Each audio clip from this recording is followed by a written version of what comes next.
IELTS Writing Task 1 Academic Band 8 answer. We're going to look at a multi-task type. We've got this bar chart here, which is change over time, and we've got a pie chart here that is just one period of time. So normally with these bar charts, we're interested in what's the trend, right? Change over time, what's the trend? And here, what's the highest and lowest proportions? The other thing that's interesting about this task is this here, 2026. So we've got a future time period, and we need to take care of this in order to get a high score. And when you see this future time period, you need to establish where does the historical period end and when does the future time period start. And we can see it in the instructions up here, 2016. It doesn't happen in this task, but just, well, I mean, it still could happen with this task. A student might assume that, okay, maybe here's 2020, and so it's 2020 now, so 2020 and back is the historical period, and then 2020 forward, so 2021, I guess, is the future period. But that's not accurate. It's this is the historic. This is the end of the historic period here, and really everything after this is a forecast. Well, we don't have, it's not a line graph. We don't actually have any information in here. But just imagine if it was a line graph, then everything after 2016 is a prediction. In any case, here's our prediction. So we must take care of this in order to score well. So I'm going to go through the 4 criteria and show you why this is good enough to get to 8. And I don't give a lot of 8s, and it could be higher than 8 in some areas. I always like to think of, I mean, 8's not the limit, but in terms of the feedback I give, it's normally what I would give in a real test circumstances. Yeah, I have given 9s, but I would say it's like a 1 in 1,000 situation where I'm going to give a 9. 8.5, maybe a bit more common. And by the way, this is submitted to me by Chandra. He has sent me this task to correct, and it's almost perfect. I don't think I could do much better myself. Let's have a look first. So first of all, we're going to look at the task achievement, and I want to go through what I really like about this task achievement. Now, task achievement, we're looking at the number of words. He's slightly over this, but a really excellent writer might go above this. I put this as a guide for most writers and encourage people not to go too far over this so that you can finish on time. The overall summary is really important. There's a really good one here. We're going to be looking at the extent the data is covered and highlighting, and also the accuracy. There's no inaccuracy. I've checked that already. So let's go back at the task and look at some of the specifics. So I really like the overall summary. We've got 2 charts, and we must provide a summary of each chart.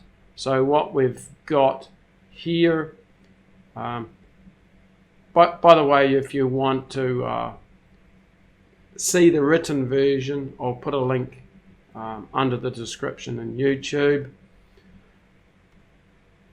But I really like this overall summary. There's a really good summary of what happens here, that it triples. Okay, so it's from about 7 to 20, so it triples. This is really good. And then remember I said this future time period's really important, and that's covered here. Let's have a look at that more specifically. In the future, however, import levels are estimated to decrease. So I really like how this has been covered. This chart has been covered really, really well. And then we also need to take care of the pie chart in this overall summary as well. We must summarize the pie chart. We can't just summarize one of the charts. And so let's see what we've got Um, I'll mention this later. So we know which country exported the highest. China exported the highest percentage of seafood in 2016 to the USA. It's good putting this year in too, because we've got multiple years here, but only 1 year here. I suppose if you wanted to make another comment, you could mention the lowest, but it's really messy with this task, because the lowest happens to be other countries, and you have to be really careful with how you deal with this. I wouldn't mention this. Another reason why I wouldn't mention it, the overall summary is also already plenty long, because we've got a summary about this and a summary about this. So I think just mentioning the highest one is the most important thing to say there. Let me tell you some other things that I like that have contributed to a high score for task achievement.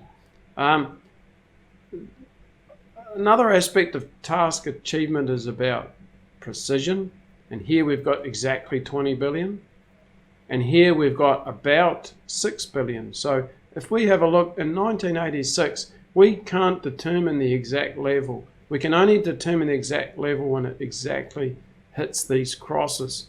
So this candidate is spot on with the way that they're reporting data. Here we're using language of approximation, about 6 billion, because we're not exactly certain. It could be 6.1 billion for all we know. Here, exactly 20 billion. It's reporting this one here because it hits the line and we can see it's exactly 20 billion. So there's sort of a rule for IELTS. If it hits the line, we know exactly what it is. If it doesn't, we should use language of approximation.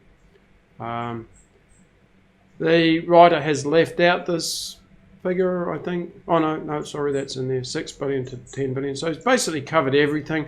I think that's correct, because we've got, let's see, we've got 4 and then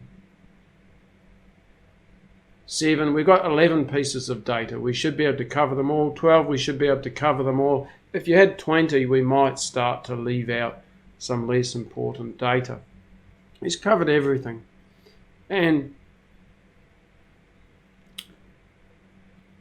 so this precision is important, and this about the estimation here and the prediction, the acknowledgement that this is a prediction. This is really important. If you mention this like it's a fact, like it will decrease, that is no good. You have to mention it using language of forecasting.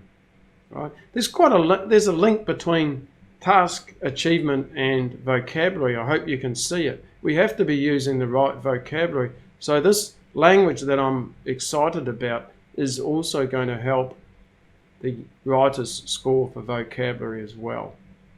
So don't think that each criteria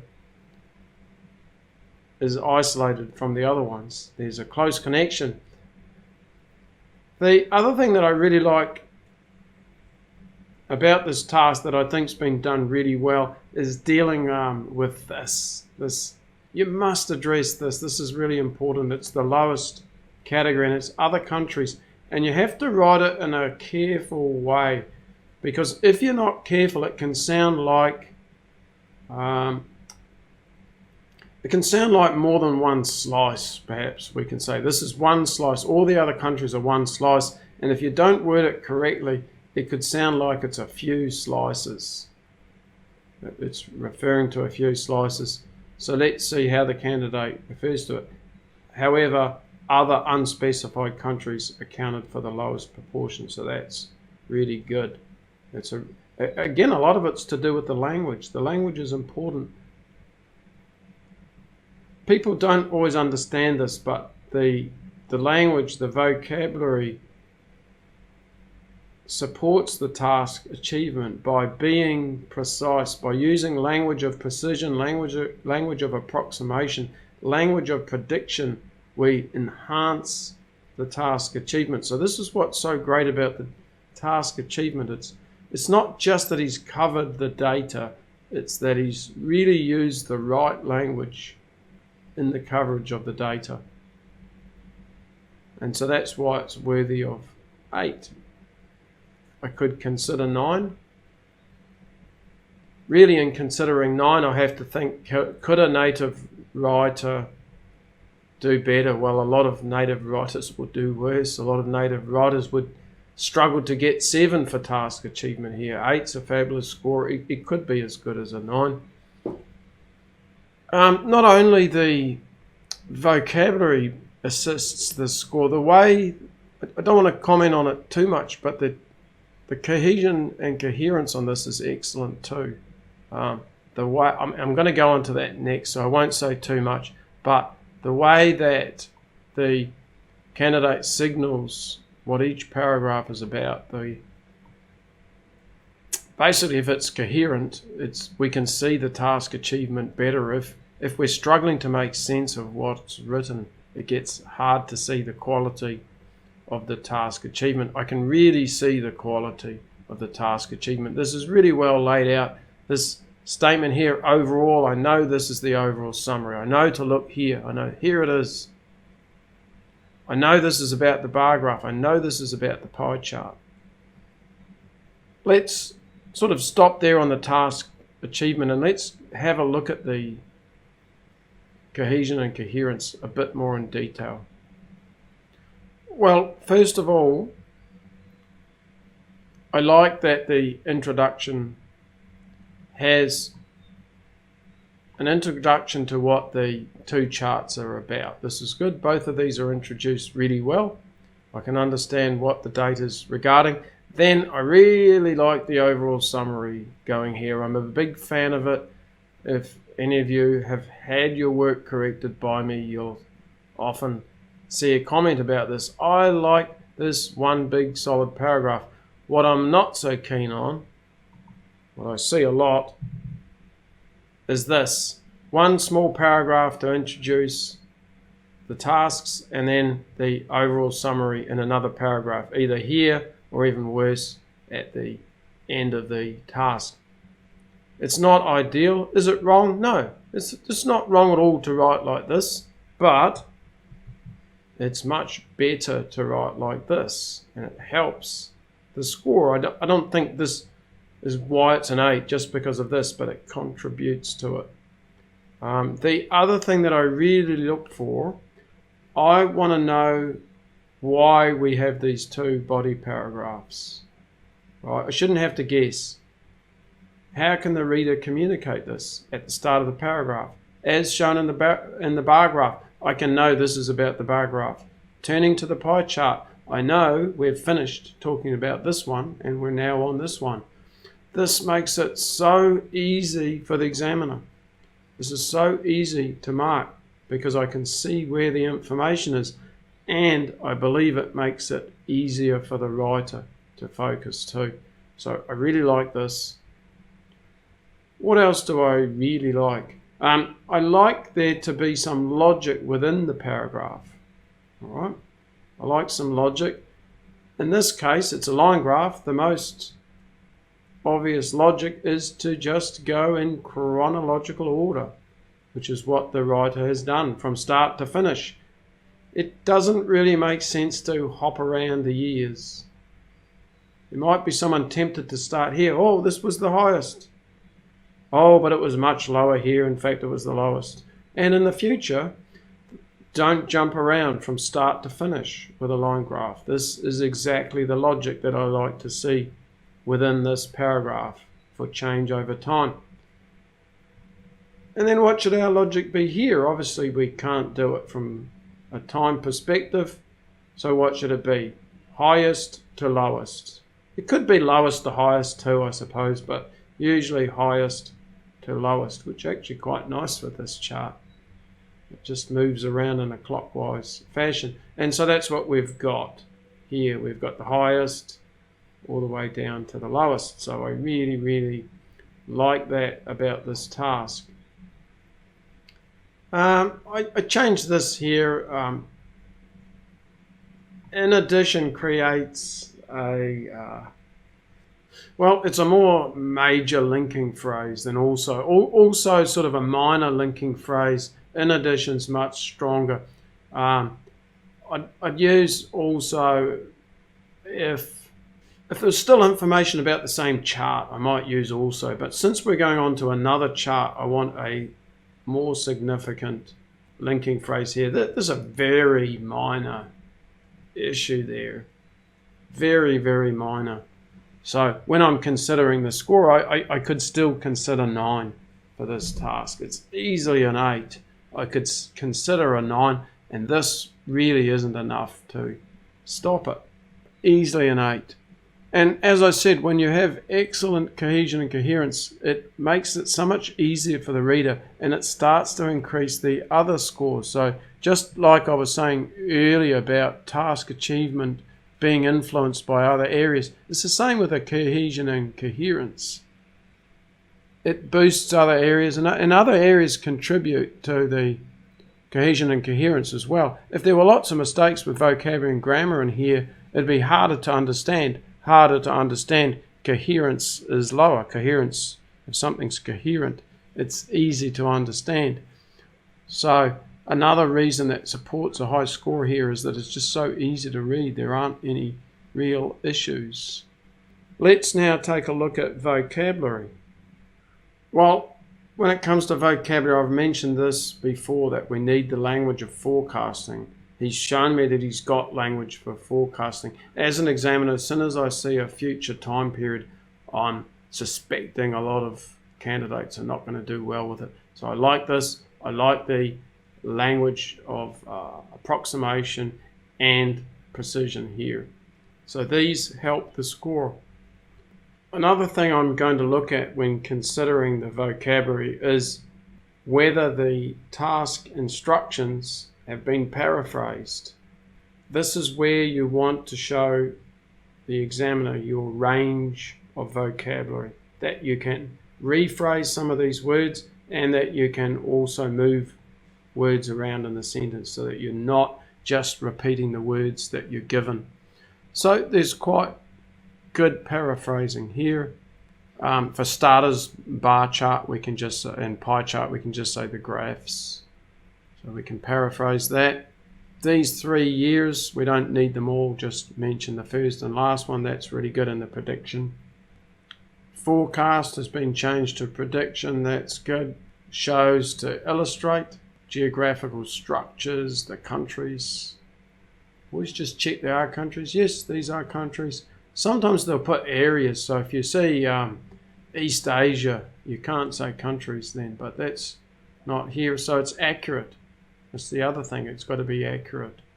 I like the use of tripled here. A lot of people know doubled, but not everyone knows tripled, so that's helpful. We've got doubled down here.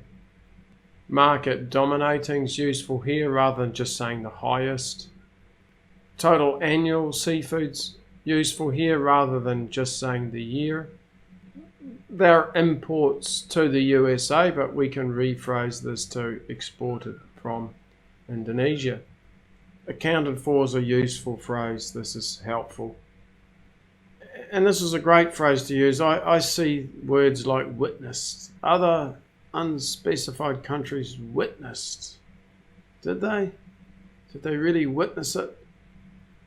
It's okay. There's nothing wrong with witness, but accounted for is even better. And then we've got superlative lowest.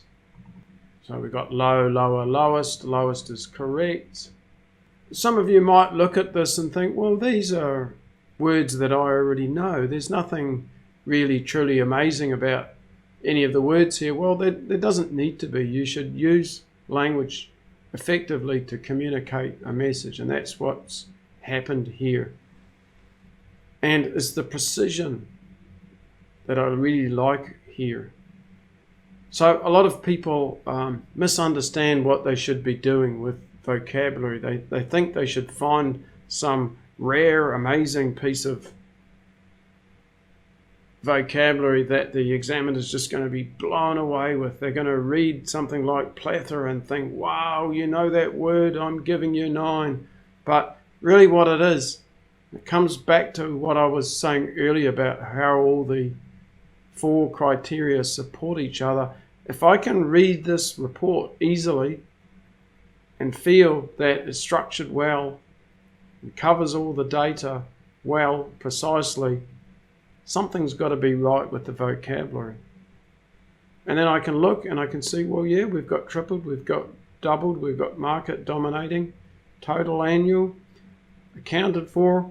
There's a lot to like about this language. But it's not just the words, it's the way the words get used to communicate a message effectively. And this is what a lot of people overlook. They focus on some nice, big, fluffy words, but instead of communicating the message more effectively, they actually cause confusion and the need for the reader to read and reread and try and guess and think what the writer is trying to express. When vocabulary is used well and naturally, it enhances the communication. It results in a high score for vocabulary, but it also enhances the score for cohesion and coherence. It's coherent, it's easy to understand, and task achievement, because it achieves the task better when the language is precise and accurate. All right, let's have a look now at grammar and see what we like about grammar. So when I'm looking at grammar, the first thing that I'm going to be looking for are mistakes. So those are easy for the examiner to work with, right? Mistakes. What mistakes are there? Whoa, here's one. The US. So countries don't normally have the, but there's a few that do need the, and the US is one, the UK is another one, the EU is another one. Those are the only ones you're likely to need for IELTS. So we've found this huge mistake. Of course, I'm joking. And is it possible that a native writer might make this mistake? Yeah, it's quite possible. It's quite possible that they could. Oh, I missed one here, you see. Actually, this one's all right. Because US here is kind of like an adjective. It's describing the imports, US seafood imports. So we don't actually need it here, but we do here because it's operating as a noun, as the country here. So that's interesting as well, isn't it? That's why articles are extremely tricky, and that's why I don't look at this and think, whoa, huge error, and score comes tumbling down. No, it's a very minor error. This is not an error at all because this is actually correct. I just changed it. Really, it's an aspect of, potential aspect of cohesion and coherence. So, when it comes to grammar, these are the things that I'm thinking about. I'm thinking about well, I put articles here, and they're not a major error. It's just that everybody makes mistakes with these. Almost everybody. Native speakers make mistakes with these. So I could say, well, there's an error. There's one error with these. It's really minor, though. The sentence structures are all correct. And then I got to think about this. Has the writer used a range of sentences, especially complex sentences? Now, complex sentences are where we have a dependent and independent clause. Let's have a look and see in particular where these complex sentences are. So what I'm identifying here is where have we got dependent clauses, where have we got unfinished ideas. And if you imagine you are reading them out, or imagine if you're talking to somebody, these are incomplete ideas as shown in the bar graph.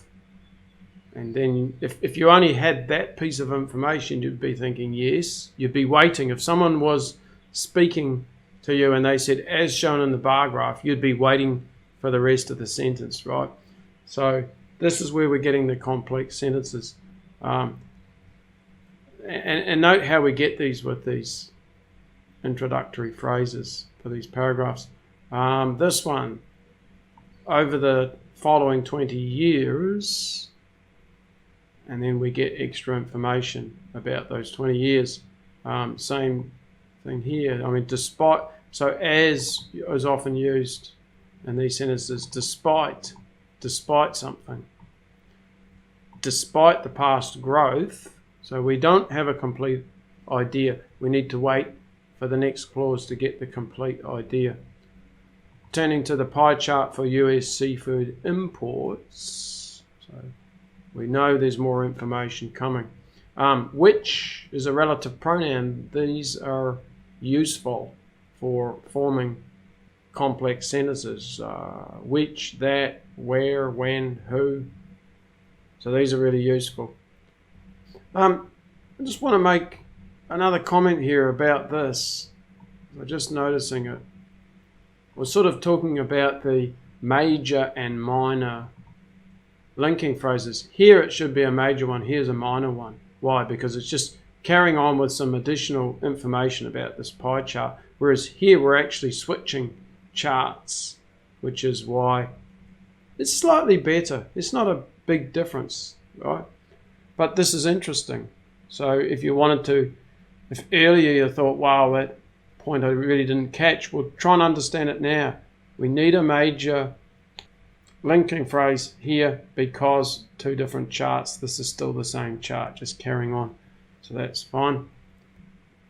So finally, when I come to grade the task, I have to give an 8 here at least, because all of these things have been done well.